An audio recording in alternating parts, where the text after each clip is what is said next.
కన్యారాశి వారి యొక్క వార ఫలాల గురించి తెలుసుకుందాం.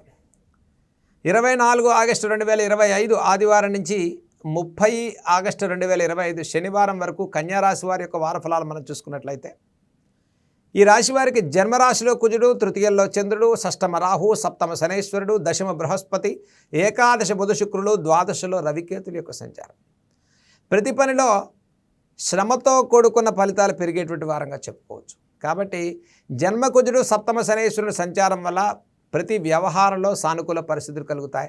మనోధైర్యంతో ముందుకెళ్తారు. పట్టుదలతో విజయం సాధించుకునే ప్రయత్నంలో సానుకూలంగా ముందుకెళ్లే వారంగా చెప్పుకోవచ్చు. ఇక కుటుంబ విషయాల్లో కొంత అనిశ్చిత వాతావరణం పెరిగేటువంటి వారంగా చెప్పుకోవచ్చు. కాబట్టి కుటుంబ విషయాల్లో కాస్త ఇబ్బందులు ఉన్నప్పటికీ కూడా దైవ బలంతో ప్రతి సమస్యను అధిగమిస్తారు. గతం కన్నా మెరుగైన నిర్ణయాలు తీసుకుంటారు. శ్రమకాలం పెరిగేటువంటి వారంగా చెప్పుకోవచ్చు. సుదూర ప్రాంతాలకు ప్రయాణాలు చేస్తారు. అలసట, ఒత్తిడితో కూడుకున్న కార్యాచరణ పెరిగేటువంటి వారంగా చెప్పుకోవచ్చు. ద్వాదశ రవికేతుల సంచారం వల్ల చిన్న తరహా వ్యాపారస్తులకు పెట్టుబడి రంగాల్లో ఫైనాన్షియల్గా ఖర్చు పెరగకుండా జాగ్రత్తలు పాటించండి. అంటే తక్కువ మొత్తంలో వ్యాపారం చేసుకునేటువంటి వారు ఫైనాన్షియల్ లాక్ అయిపోవటం, పెట్టిన డబ్బులు ఆగిపోవటం కానీ ఒత్తిడి పెరగకుండా శ్రద్ధ తీసుకోండి. లాభస్థిత బుధ శుక్రుల సంచారం వల్ల వృత్తి వ్యాపారస్తులకు సానుకూల పరిస్థితులు కలుగుతాయి. గతం కన్నా మెరుగైన వ్యాపారాభివృద్ధి కోసం ముందుకెళ్లే వారంగా చెప్పుకోవచ్చు.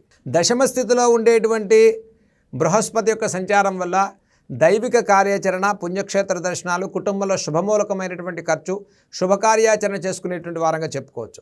ఈ రాశి వారికి షష్టమ రాహు సంచారం వల్ల మనం వదిలేసుకున్న ప్రతి వ్యవహారంలో కొంత ఆలోచించి పునః సమీక్ష చేసుకుని ముందుకెళ్ళినట్టయితే విజయం సాధించుకుంటారు.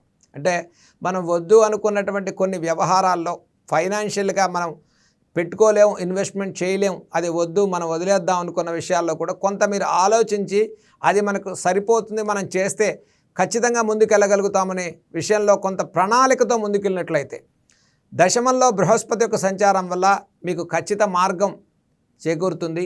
దైవిక బలంతో విజయాలు సాధించుకోవచ్చు. మనోభీష్టాలు సిద్ధిస్తాయి. విద్యార్థులకు ప్రోత్సాహకరంగా ఉంది.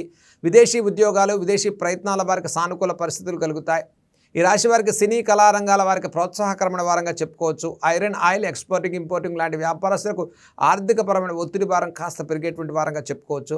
లాభస్థిత బుధ శుక్రుల సంచారం వల్ల exporting, importing, technical, electricals, electronics, medical లాంటి రంగాల్లో ఉండే వారికి చాలా ప్రోత్సాహకరమైన వారంగానే చెప్పుకోవచ్చు. ముఖ్యంగా కన్యారాశి వారి ఈ వారంలో చేయదగిన పరిహారాల గురించి మనం చూసుకున్నట్లయితే, ఆదిత్య హృదయాన్ని చదువుకోవటం విశేషమైన ఫలితాలను ఇస్తుంది. ఆత్మవిశ్వాసం పెరుగుతుంది. ఆరోగ్య విషయాల్లో సానుకూల పరిస్థితులు కలుగుతాయి. ప్రతిరోజు కూడా శ్రీ లలితా సహస్రనామ స్తోత్రాలు చదువుకోండి. మంగళవారం రోజు విశేషంగా సుబ్రహ్మణ్య ఆరాధన చేసుకోండి. శనివారం రోజు నవగ్రహాల్లో శనైశ్వరుడికి తైలాభిషేకాన్ని, అలాగే పరమేశ్వరుడి సన్నిధిలో ఒక దీపాన్ని వెలిగించడం కన్యారాశి వారికి ప్రతి పనిలో విజయవంతమైన ఫలితాలు సాధించుకోవటానికి అనుకూలమైనటువంటి ఫలితాలు సాధించుకునే వారంగా మనం చెప్పుకోవచ్చు.